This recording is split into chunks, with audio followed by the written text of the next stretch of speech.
Olha, eram informações de corredores, né? Informações de mesas de bar. Portanto, não tem documentação que comprove isso. E no momento em que eu estava conversando com a pessoa que estava comigo do outro lado da linha, evidentemente que é notório também o estado emocional que eu estava. Muito chateado com tudo isso que estava acontecendo. Então, falei em nome de algumas autoridades que eram conversas de corredores. Então, quando o atual governador diz quem tem provas que apresente ao Ministério Público, ele tem razão, porque não há provas documentais, pelo menos até esse momento, que possam ser apresentadas. Portanto, é por essa razão que fiz a retratação do depoimento do Ministério Público Estadual, né, e essa conversa telefônica foi também num momento emocional bastante grave. Diferente do momento que eu estou aqui agora, absolutamente tranquilo para responder quaisquer questionamentos seus.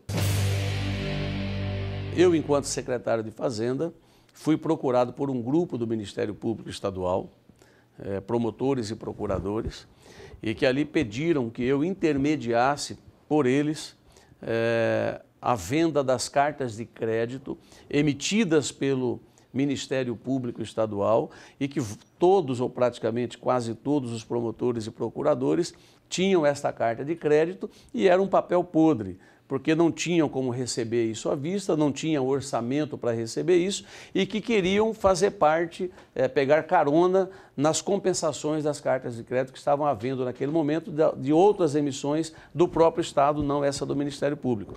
E exigiram que se pagasse 90% do valor de face dessas cartas, tendo um deságio apenas de 10%.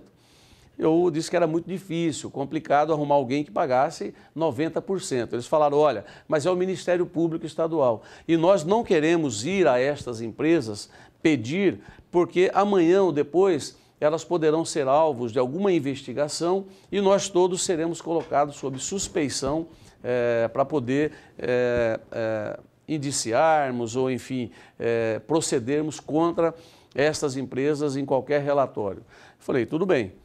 Não havia nenhuma ilegalidade de minha parte, fazer o elo entre o contribuinte e entre aquilo que o executivo, lato sensu, que compõe o executivo, toda a estrutura governamental, os outros poderes inclusive, que dependem do executivo nos seus repasses, nos seus duodécimos, não é, para manter a estrutura, quer seja poderes, quer sejam órgãos de função pública, como é o Ministério Público Estadual. Fui à presidência do grupo Rede Semate em São Paulo, na Avenida Paulista, quase encontrando com a Consolação, e ali estive com a presidência do grupo, expus todo esse pedido do Ministério Público Estadual. Nesta ocasião, acompanhou-me também o então proprietário do escritório de contabilidade e de compensações que havia propaganda em toda a imprensa mato-grossense, o Alex Hortolã, e ele fez o contrato.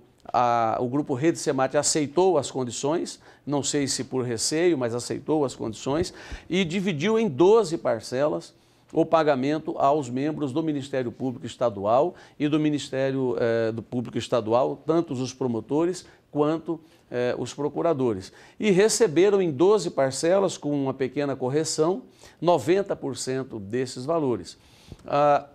Isto foi feito um contrato com a JBF Consultoria, de propriedade do seu Alex Hortolã. O Ministério Público fez o contrato com esta empresa privada para que ela fizesse, e ela recebeu comissão para isso, tá certo?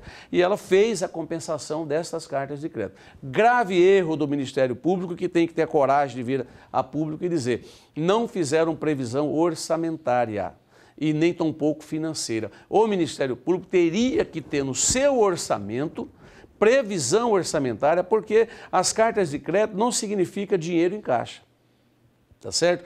Mas no momento em que o contribuinte pega o seu imposto atrasado e liquida com a compra dessas cartas de crédito, esse dinheiro, em tese, está deixando de entrar no caixa direto do Estado e indo para o servidor que tem a sua necessidade e que o Estado deveria pagá-lo. Não é? Mas isso causa um impacto, evidentemente, na arrecadação estadual. Quando nós emitimos as cartas de crédito dos servidores do Estado, nós fizemos estudos de impacto fiscal, orçamento, financeiro, discussão com todas as áreas necessárias. Então, o grave erro cometido com o Ministério Público foi esse. E eu acho muito estranho alguém dizer que é meramente verbas de férias, não é isso? É isso que estão alegando. Será que todos tinham 400, 500 R$ 1.000 de férias atrasadas, tinham 10, 15 anos sem tirar férias. Então, são coisas que precisam ser explicadas. Não adianta criar essa cortina de fumaça para a sociedade, para desviar o foco, para não atrapalhar politicamente as pretensões de quem quer que lá estejam e faltar com a verdade com a sociedade. Então, isso tem que ser dito. E foi isso que aconteceu. Se há irregularidades já comprovadas em relatórios técnicos, eu acredito que os senhores conselheiros validarão o relatório técnico. Afinal, técnicos são contratados, não é isso? Para poder fornecer subsídios para avaliação e análise daqueles que estão ali para julgar essas contas. Então, foi apontada realmente essas irregularidades que diz respeito só ao Ministério Público de uma maneira geral. O que eu acho muito estranho é usar 2 pesos e 2 medidas, porque acusam o Éder Moraes de ter intermediado qualquer transação aí de cartas de crédito de valores irrisórios diante do montante que foi emitido e me representam judicialmente por isso. Mas ninguém do Ministério Público Estadual, nenhum dos promotores e daqueles procuradores representaram o Éder Moraes por ter vendido a carta de crédito deles, por ter intermediado mais de 60, 70 cartas de crédito. Então, não é estranho isso? Por que 2 pesos e 2 medidas em se tratando do Ministério Público Estadual? O procurador Paulo Prado recebeu, não me recordo, algo próximo de R$500 mil, o Marcelo Ferra recebeu quase que a mesma quantia, o Turim, né, recebeu quase que a mesma coisa, enfim, então todos eles, está lá a relação, ela é pública e ali não estão todos que receberam. Não é? O Ministério Público tem que apresentar a verdadeira relação de todos que receberam.